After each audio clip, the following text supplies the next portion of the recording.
जय श्री कृष्ण। राधे राधे। कार्तिक मास की एकादशी की कथा। कार्तिक मास में कृष्ण पक्ष में पड़ने वाली जो एकादशी है इसका नाम होता है रमा एकादशी, और शुक्ल पक्ष में जो एकादशी होती है उसको कहते हैं प्रबोधनी एकादशी। सभी सनातन प्रेमियों को एकादशी का व्रत अवश्य रहना चाहिए। एकादशी का व्रत करने से नाना प्रकार की व्याधियां नष्ट हो जाती हैं। एकादशी का व्रत करने से भगवान नारायण प्रसन्न होते हैं। इसलिए एकादशी का व्रत सभी सनातन प्रेमियों को अवश्य करना चाहिए। श्री गणेशाय नमः। अब महात्म्य और कथा आरंभ करते हैं। कार्तिक मास की एकादशी। श्री कृष्ण गोविंद हरे मुरारे, हे नाथ नारायण वासुदेव। श्री कृष्ण गोविंद हरे मुरारे, हे नाथ नारायण वासुदेव। आप लोग भगवान की कथा श्रवण करें और मुखारविंद से गोविंद के नाम का जप भी करना चाहिए। ओम नमो भगवते वासुदेवाय। ओम नमो भगवते वासुदेवाय। इस महामंत्र का निरंतर जप करना चाहिए और भगवान की मंगलमय कथा का रसपान करना चाहिए। श्री गणेशाय नमः। युधिष्ठिर जी ने पूछा कि हे भगवान, मुझ पर आपका बड़ा स्नेह है, अतः कृपा करके बताइए कि कार्तिक के कृष्ण पक्ष में कौन सी एकादशी होती है। भगवान श्री कृष्णचंद्र बोले, हे राजन, कार्तिक के कृष्ण पक्ष में जो परम कल्याणमयी एकादशी होती है वह रमा के नाम से विख्यात है। रमा परम उत्तम है और बड़े बड़े पापों को हरने वाली है। पूर्व काल में मुचुकुंद नाम से विख्यात एक राजा हो चुके हैं जो भगवान श्री विष्णु के भक्त और सत्य प्रतिज्ञ थे। निष्कंटक राज्य का शासन करते हुए उस राजा के यहाँ नदियों में श्रेष्ठ चंद्रभागा कन्या के रूप में उत्पन्न हुई। राजा ने चंद्रसेन कुमार शोभन के साथ उसका विवाह संस्कार किया। एक समय की बात है कि शोभन अपने ससुर के घर आए। उनके यहाँ दशमी का दिन आने पर समूचे नगर में ढिंढोरा पिटवाया जाता था कि एकादशी के दिन कोई भी भोजन ना करे, एकादशी के दिन कोई भी भोजन ना करे। यह डंके की घोषणा सुनकर शोभन ने अपनी प्यारी पत्नी चंद्रभागा से कहा, हे प्रिय, अब मुझे इस समय क्या करना चाहिए, इसकी शिक्षा दो, बताओ। चंद्रभागा बोली, प्रभु, मेरे पिता के घर पर जो एकादशी को कोई भी भोजन नहीं कर सकता, एकादशी को सब लोग व्रत रहते हैं।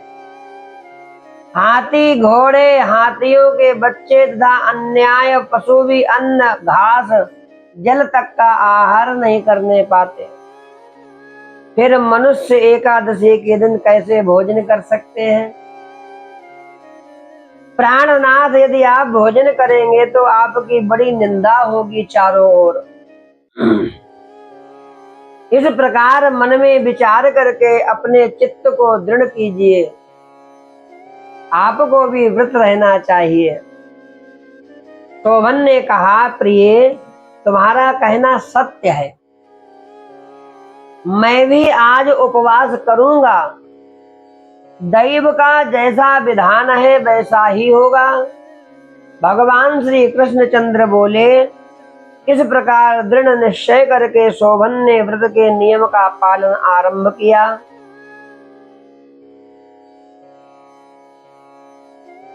भूख से उनके शरीर में पीड़ा होने लगी।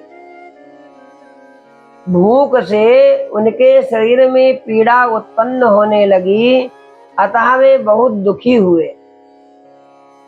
भूख की चिंता में पड़े पड़े सूर्यास्त हो गया, रात्रि आ गई।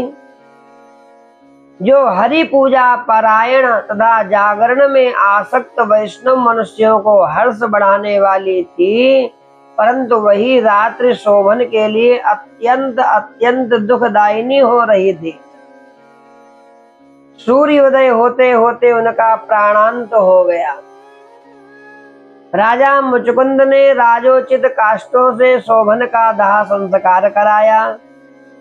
चंद्रभागा पति का पारलौकिक कर्म करके पिता के ही घर में रहने लगी। नृपश्रेष्ठ रमा नामक एकादशी के व्रत के प्रभाव से शोभन मंदराचल के शिखर पर बसे हुए परम रमणीय देवपुर को प्राप्त हुआ। वहां शोभन द्वितीय कुबेर की भांति शोभा पाने लगा। राजा मुचकुंद के नगर में सोम शर्मा नाम से विख्यात एक ब्राह्मण रहते थे। वे तीर्थ यात्रा के प्रसंग से घूमते हुए कभी मंदराचल पर्वत पर गए। वहां उन्हें शोभन दिखाई दिए। राजा के दामाद को पहचान कर वे उनके समीप गए। शोभन भी उस समय द्विज श्रेष्ठ सोम शर्मा को आया जान शीघ्र ही आसन से उठकर खड़े हो गए और उन्हें प्रणाम किया।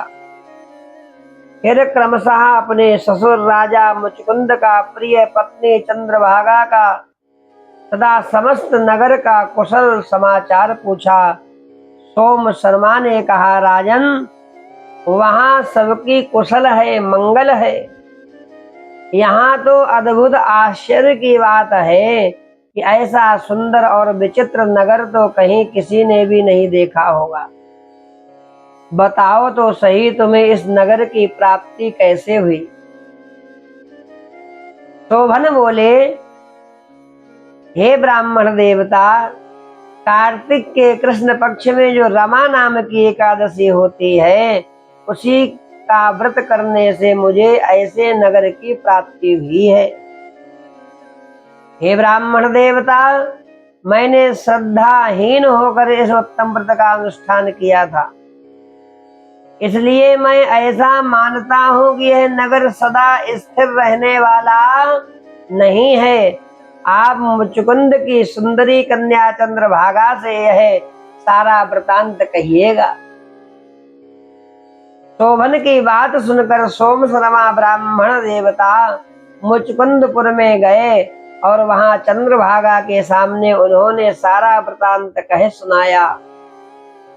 सोम शर्मा ब्राह्मण बोले, हे शुभे, मैंने तुम्हारे पति को प्रत्यक्ष देखा है तथा इंद्रपुरी के समान उनके दुर्धर्ष नगर का भी अवलोकन किया है। बहुत ही सुंदर उनका नगर है। वे उसे अस्थिर बतलाते थे, तुम उसको स्थिर बनाओ। चंद्रभागा ने कहा, हे ब्राह्मण देवता, मेरे मन में पति के दर्शन की लालसा लगी हुई है।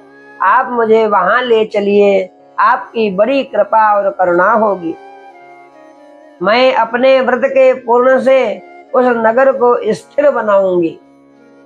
भगवान श्री कृष्णचंद्र कहते हैं, हे राजन, चंद्रभागा की बात सुनकर सोम शर्मा उसे साथ ले मंदराचल पर्वत के निकट वामदेव मुनि के आश्रम पर गए। वहां ऋषि के मंत्र की शक्ति तथा एकादशी सेवन के प्रभाव से चंद्रभागा का शरीर दिव्य हो गया तथा उसने दिव्य गति प्राप्त कर ली। इसके बाद वह पति के समीप गई। उस समय उसके नेत्र हर्षोल्लास से खिल रहे थे। अपनी प्रिय पत्नी को आई देख शोभन की बड़ी प्रसन्नता हुई।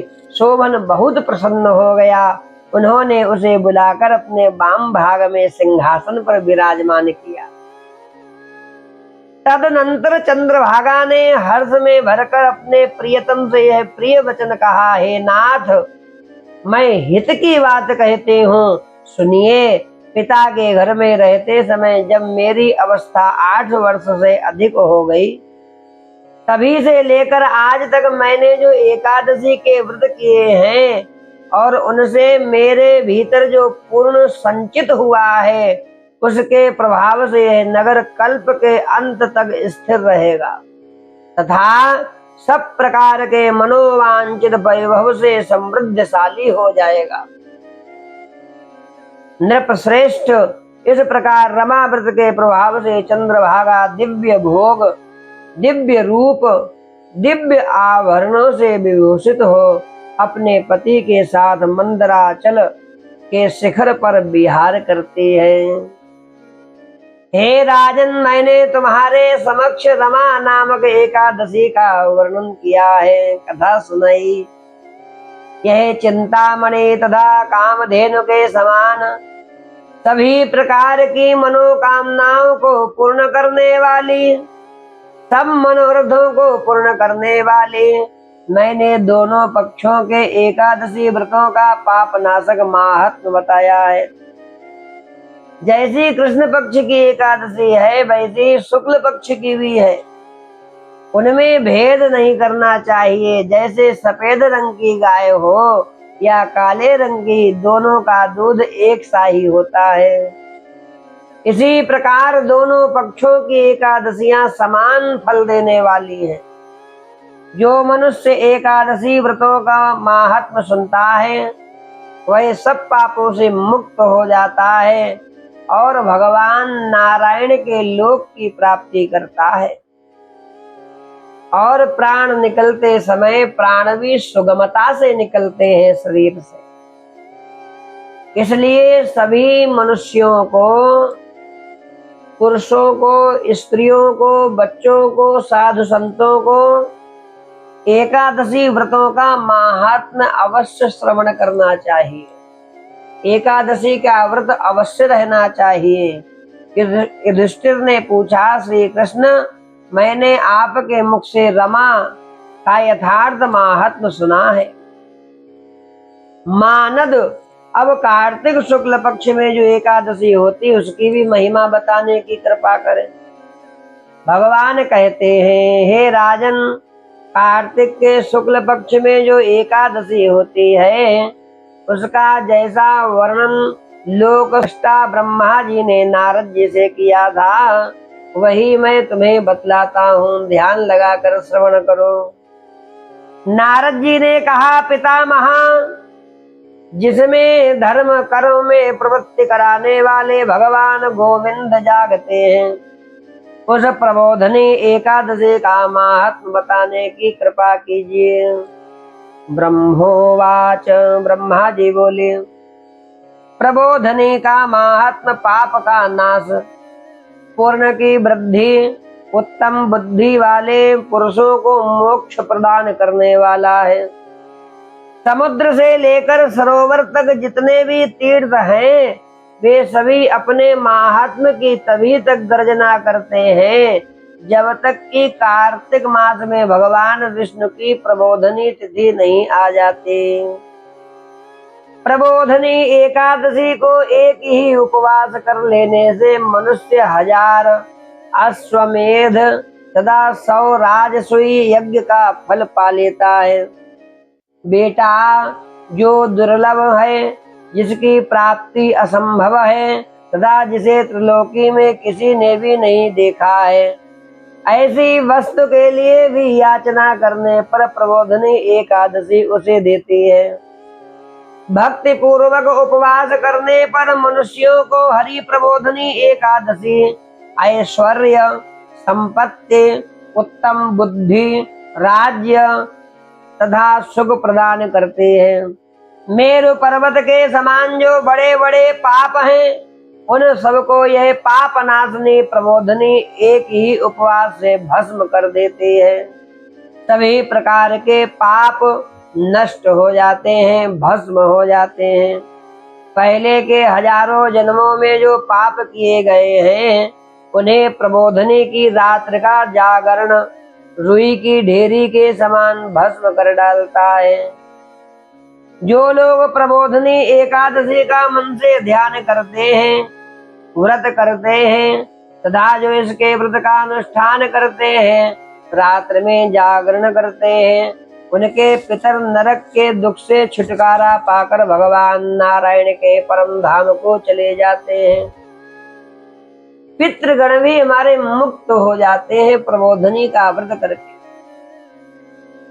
ब्राह्मण अश्वमेध आदि यज्ञों से भी जिस फल की प्राप्ति कठिन है, वह प्रबोधनी एकादशी को जागरण करने से अनायास ही मिल जाता है। भारतीय देसी गाय के घृत के द्वारा दीप प्रज्वलित करना चाहिए और रात्रि भर जागरण अवश्य करना चाहिए। ओम नमो भगवते वासुदेवाय। ओम नमो भगवते वासुदेवाय। हरे कृष्ण कृष्ण कृष्ण हरे हरे, हरे राम राम राम हरे हरे। गोविंद जय जय गोपाल जय जय, राधा रमण हरि गोविंद जय जय। इस प्रकार जागरण करना चाहिए एकादशी की रात्रि में। संपूर्ण तीर्थों में नहाकर सुवर्ण और पृथ्वी दान करने से जो फल मिलता है, वह श्री हरि के निमित्त जागरण करने मात्र से मनुष्य को प्राप्त हो जाता है। इसलिए एकादशी की रात्रि में जागरण अवश्य करना चाहिए। नमो भगवते वासुदेवाय। जैसे मनुष्यों के लिए मृत्यु अनिवार्य है, उसी प्रकार धन संपत्ति मात्र भी क्षणभंगुर है, ऐसा समझकर एकादशी का व्रत करना चाहिए। तीनों लोकों में जो कोई भी तीर्थ संभव है, वे सब प्रबोधनी एकादशी का व्रत करने वाले मनुष्य के घर में मौजूद रहते हैं। तीर्थ उपस्थित हो जाते हैं एकादशी के दिन। कार्तिक की हरि प्रबोधनी एकादशी पुत्र पौत्र प्रदान करने वाली है। बालकों को, संतानों को कल्याण करने वाली है। जो प्रबोधनी को उपासना करता है प्राणी, वह ज्ञानवान हो जाता है, ज्ञानी हो जाता है। इसलिए बच्चों को भी उपवास करवाना चाहिए। वही तपस्वी और जितेंद्रिय, उसी को भोग और मोक्ष की प्राप्ति होती है जो एकादशी का व्रत करता है। वही योगी होता है।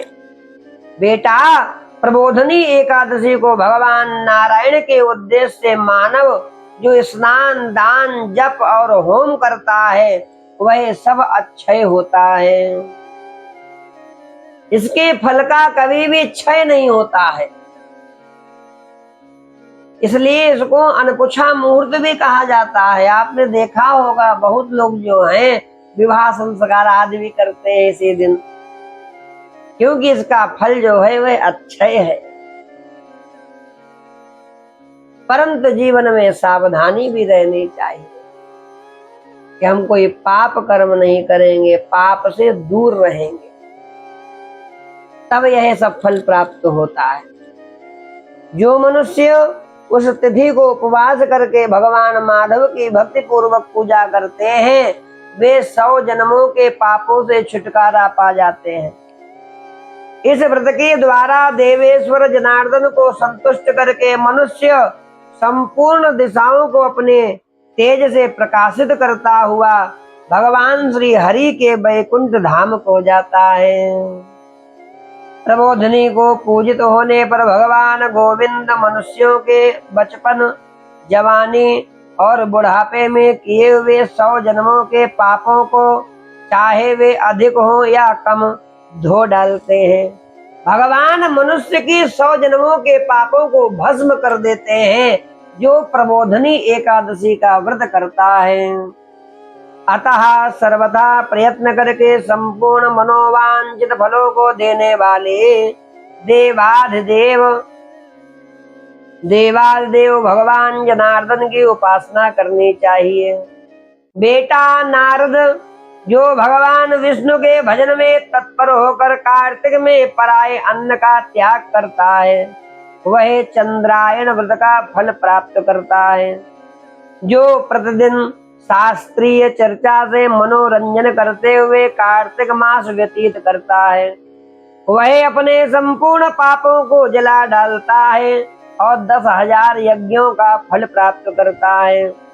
कार्तिक मास में शास्त्रीय कथा के कहने सुनने से भगवान मधुसूदन को जैसा संतोष होता है, वैसा उन्हें यज्ञ, दान अथवा जप आदि से भी नहीं प्राप्त होता। जो शुभ कर्म परायण पुरुष कार्तिक मास में एक या आधा श्लोक भी भगवान विष्णु की कथा वांचते हैं, उन्हें 100 गोदान का फल प्राप्त हो जाता है। हे महामुने, कार्तिक में भगवान केशव के सामने शास्त्र का स्वाध्याय सदा श्रवण करना चाहिए, भगवान प्रसन्न होते हैं। हे मुनि श्रेष्ठ, जो कार्तिक में कल्याण प्राप्त के लोभ से श्री हरि की कथा का प्रबंध करता है, वह अपनी 100 पीढ़ियों को उतार देता है।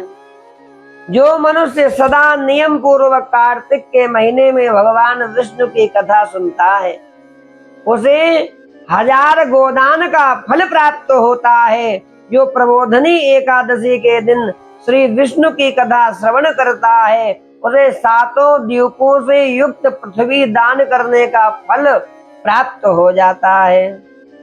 हे मुनि श्रेष्ठ, जो भगवान विष्णु की कथा सुनकर अपनी शक्ति के अनुसार कथा वाचक की पूजा करते हैं, उन्हें अक्षय लोक की प्राप्ति होती है। ब्राह्मणों का पूजन करना चाहिए, संतों महात्माओं का पूजन करना चाहिए, और सबसे बड़ी बात है भारतीय देसी गौ का पूजन भी अवश्य करना चाहिए। गौ माता का पूजन करने से अच्छे फल की प्राप्ति होती है।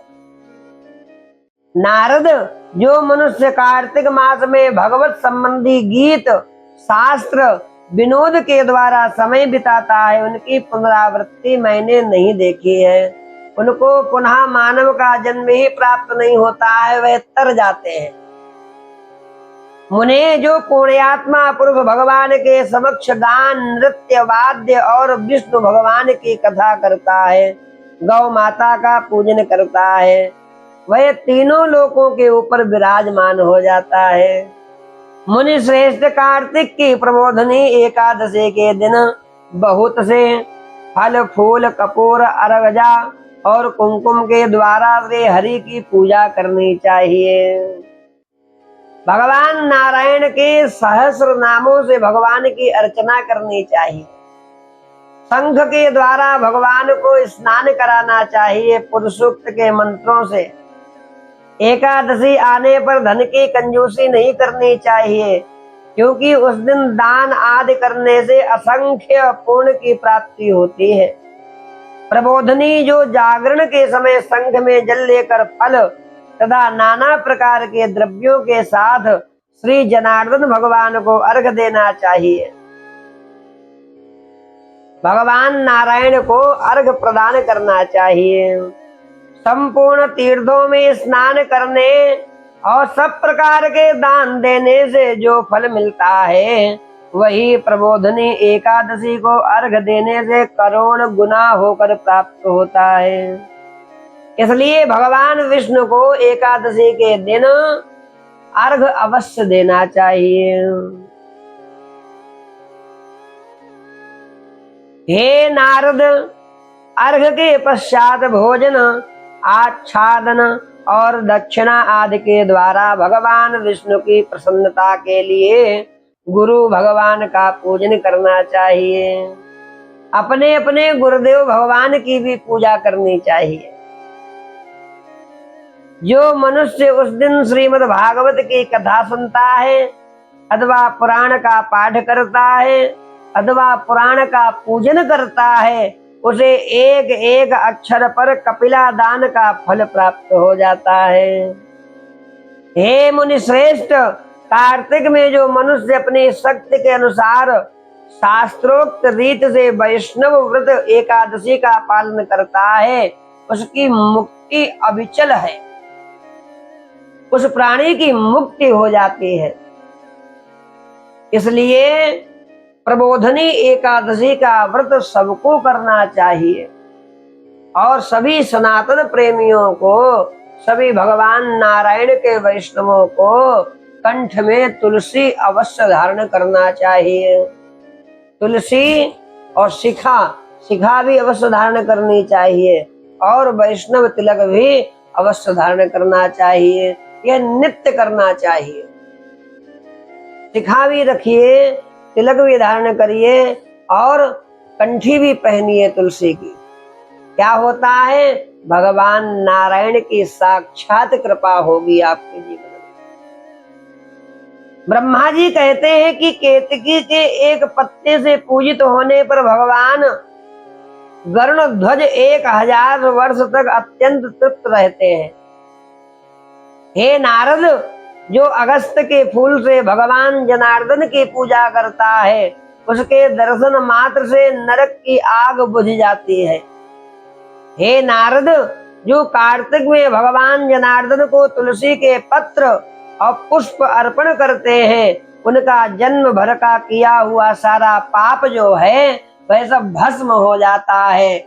ऐसी महिमा है प्रबोधनी की, ऐसी महिमा है कार्तिक के मास की। कार्तिक के मास में भगवान नारायण का पूजन नित्य करना चाहिए, बड़े भाव से। तुलसी दल भगवान को अर्पण करना चाहिए, ठाकुर जी को। हे नारद, जो प्रतिदिन दर्शन, स्पर्श, ध्यान, नाम, कीर्तन, स्तवन, अर्पण, सेचन, नित्य पूजन तथा नमस्कार के द्वारा तुलसी में 9 प्रकार की भक्ति करते हैं, वे कोटि सहस्र युगों तक पूर्ण का विस्तार करते हैं। 9 प्रकार की भक्ति बताई जा रही है तुलसी जी की। पुनः हम लोग श्रवण करते हैं। दर्शन, तुलसी जी का नित्य दर्शन करना चाहिए कार्तिक के महीने में। स्पर्श, ध्यान, नाम कीर्तन, स्तवन, अर्पण, सेचन, नित्य जल चढ़ाना चाहिए तुलसी में, नित्य पूजन तथा नमस्कार के द्वारा, और एक परिक्रमा, पूजन में ही आता है, परिक्रमा भी तुलसी की अवश्य करनी चाहिए नित्य कार्तिक के महीने भर। इससे होता है कि भगवान ब्रह्मा जी कहते हैं कि वे कोटि सहस्र युगों तक पूर्ण का विस्तार करते हैं। हे नारद, सब प्रकार के फूलों और पत्तों को चढ़ाने से जो फल होता है वह कार्तिक मास में तुलसी के एक पत्ते से मिल जाता है। इतनी तुलसी जी की महिमा है। तुलसी दल पुष्पाणि ए यच्छन्ति जनार्दने कार्तिके सकलं वस्य पापं जनमार्जितं दहेत्। दृष्ट्वा स्पर्धार्धवा ध्यात्वा कीर्तिता नामतः स्तुता रोपिता सेचिता नित्यं पूजिता तुलसीनता। नवधा तुलसी भक्तिं ये कुर्वन्ति दिने दिने युग कोटि सहस्राणि तन्वन्ति सुकृतं मुने। तुलसी जी की बड़ी महिमा है कार्तिक के महीने में, इसलिए तुलसी दल भगवान को अवश्य अर्पण करना चाहिए। और तुलसी जी के पास में नियम पूर्वक दीप प्रज्वलित करना चाहिए, दीप दान भी अवश्य करना चाहिए। कार्तिक आया देख प्रतिदिन नियम पूर्वक तुलसी के कोमल पत्तों से महाविष्णु श्री जनार्दन भगवान का पूजन करना चाहिए। 100 यज्ञों द्वारा देवताओं का यजन करने और अनेक प्रकार के दान देने से जो पूर्ण प्राप्त होता है वह कार्तिक में तुलसी दल मात्र से केशव की पूजा करने पर प्राप्त हो जाता है। आपसे कुछ भी ना हो सके तो कार्तिक के महीने में तुलसी जी का कोमल दल लाकर भगवान नारायण को अर्पण कर दें, उतने से ही आप मुक्त हो जाएंगे। इसलिए तुलसी जी की भी बड़ी महिमा बताई जा रही है प्रबोधनी एकादशी। इसलिए सभी सनातन प्रेमियों से निवेदन है कि सभी लोग अपने गले में, कंठ में तुलसी अवश्य धारण करें, शिखा अवश्य धारण करें, तिलक अवश्य धारण करें। भगवान नारायण की कृपा अवश्य। जो इस व्रत को करता है, जो इस कथा को सुनता है, वह मानव, वह संसारी मनुष्य सभी पापों से मुक्त हो वैकुंठ को प्राप्त हो जाता है। बोलिए श्री कृष्ण चंद्र भगवान की जय। वृंदावन बिहारी लाल की जय। जय जय श्री राधे। इस कथा को आप सभी लोग अधिक से अधिक अपने बंधु बांधवों को अवश्य भेजें, जिससे कि आपके सभी बंधु बांधव एकादशी के महात्म को जान सके, एकादशी के महात्म को सुन सके, क्योंकि एकादशी का महात्म बहुत बड़ा महात्मा है और तुलसी जी की भी इसमें बड़ी महिमा भारी बताई गई है। सभी सज्जन, सभी सनातन प्रेमी अपने अपने बंधु बांधवों को यह वीडियो अवश्य भेजें। जय श्री कृष्ण। राधे राधे। नमः पार्वती पतये हर हर महादेव। श्री कृष्ण गोविंद हरे मुरारे, हे नाथ नारायण वासुदेव। जय श्री कृष्ण।